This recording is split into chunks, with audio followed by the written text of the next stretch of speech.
السلام علیکم ورحمۃ اللہ تعالی وبرکاتہ۔ کیسا ہو جب آپ 5 منٹ میں 5 لاکھ کما لیں؟ یہ مذاق نہیں ہے۔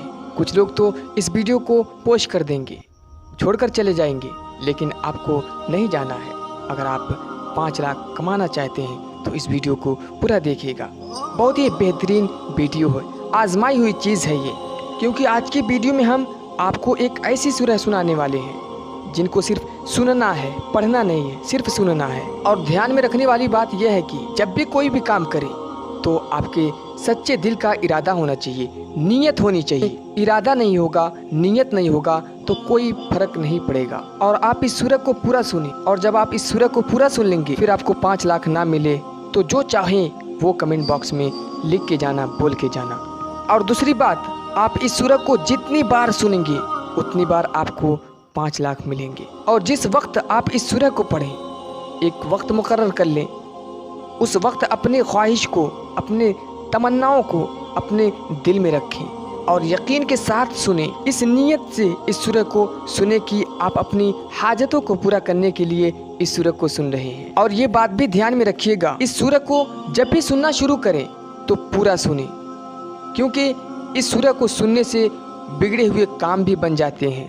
تو ہماری خواہش یہ ہے کہ آپ ویڈیو میں مشغول ہونے سے پہلے آپ لائک بٹن ضرور دبا دیں، اور ہو سکے تو اس چینل سے بھی جڑ جائیں، جس سے آپ کو اس چینل سے بینیفٹ ہی ہوتا ہے، کبھی لاس نہیں ہوتا۔ اور میں دعا کرتا ہوں رب کائنات سے، یا اللہ، جتنے لوگ بھی جس مقصد سے اس ویڈیو کو دیکھ رہے ہیں یا اس سورہ کو سن رہے ہیں، ان تمام لوگوں کی تمناؤں کو اور حاجتوں کو اپنی بارگاہ میں قبول فرما۔ آمین، اللہم آمین۔ اور ہاں، کمنٹ باکس میں آمین ضرور لکھیں، کیا پتہ اللہ کے بارگاہ میں کس کی آمین اللہ قبول کر لے۔ تو چلیے ہم ٹائم ویسٹ نہ کرتے ہوئے ہم اس سورہ کی طرف چلتے ہیں، اور اپنے دل میں وہ ارادہ بھی رکھیں، وہ خواہش بھی رکھیں جس مقصد کے لیے آپ پڑھ رہے ہیں۔ تو چلیے ہم سنتے ہیں۔ اعوذ باللہ من الشیطان الرجیم، بسم اللہ الرحمن الرحیم۔ سبح للہ ما فی السماوات وما فی الارض وهو العزیز الحکیم۔ هو الذي أخرج الذين كفروا من أهل الكتاب من ديارهم لأول الحشر ما ظننتم أن يخرجوا وظنوا أنهم مانعتهم حصونهم من الله فآتاهم الله من حيث لم يحتسبوا وقذف في قلوبهم الرعب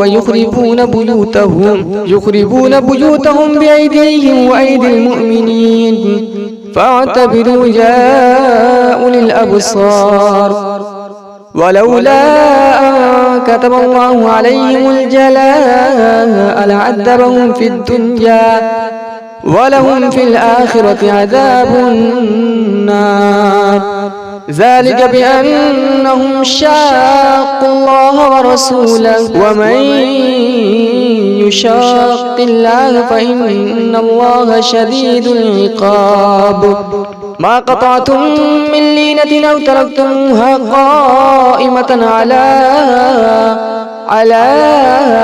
أصولها فبإذن الله وليخزي الفاسقين وما أفاء الله على رسوله منهم فما أوجفتم عليه من خيل ولا ركاب ولكن الله يسلط رسله على من يشاء والله على كل شيء قدير ما أفاء الله على رسوله من أهل القرى فلله وللرسول ولذي القربى واليتامى والمساكين وابن السبيل كي لا يكون دولة بين الأغنياء منكم وما آتاكم الرسول فخذوه وما نهاكم عنه فانتهوا واتقوا الله إن الله شديد العقاب للفقراء المهاجرين الذين أخرجوا من ديارهم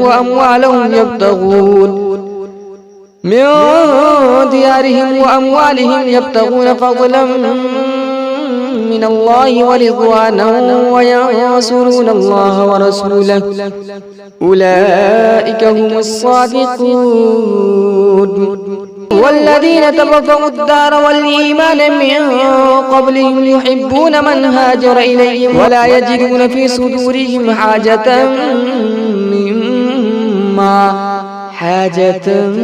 مما أوتوا ويؤثرون على أنفسهم ولو كان بهم خصاصة ومن يوق شح نفسه فأولئك هم المفلحون والذين جاءوا من بعدهم يقولون ربنا اغفر لنا ولإخواننا الذين سبقونا بالإيمان ولا تجعل في قلوبنا غلا للذين آمنوا ربنا إنك رؤوف رحيم ألم تر إلى الذين نافقوا يقولون لإخوانهم الذين كفروا من أهل الكتاب لئن أخرجتم لنخرجن معكم ولا نطيع فيكم أحدا أبدا وإن قتلتم لننصرنكم والله يشهد إنهم لكاذبون لئن أخرجوا لا يخرجون معهم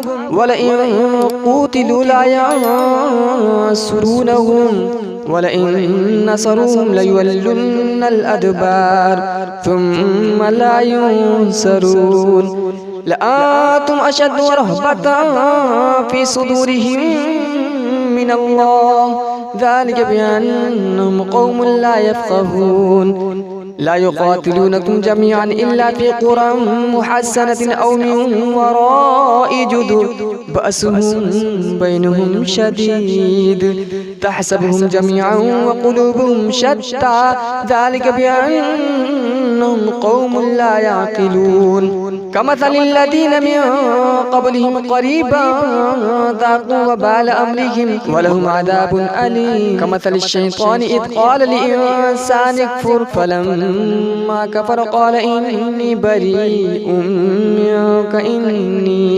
إني أخاف الله رب العالمين فكان عاقبتهما أنهما في النار خالدين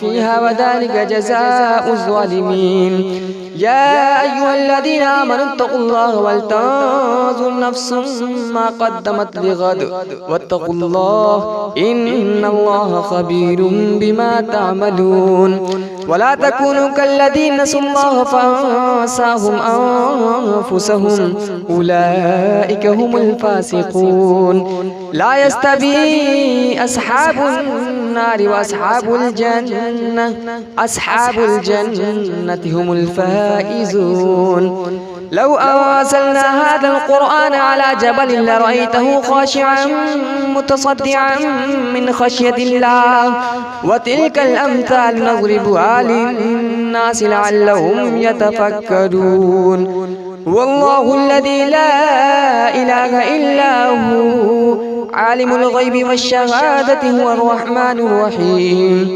والله الذي لا إله إلا هو الملك القدوس السلام المؤمن المهيمن العزيز الجبار المتكبر سبحان الله عما يشركون هو الله الخالق البارئ المسبر له الأسماء الحسنى يسبح له ما في السماوات والأرض وهو العزیز الحکیم۔ تو پیارے دوستوں، میں امید کرتا ہوں کہ آپ اپنے دل سے اس سورہ کو آپ سنے ہوں گے۔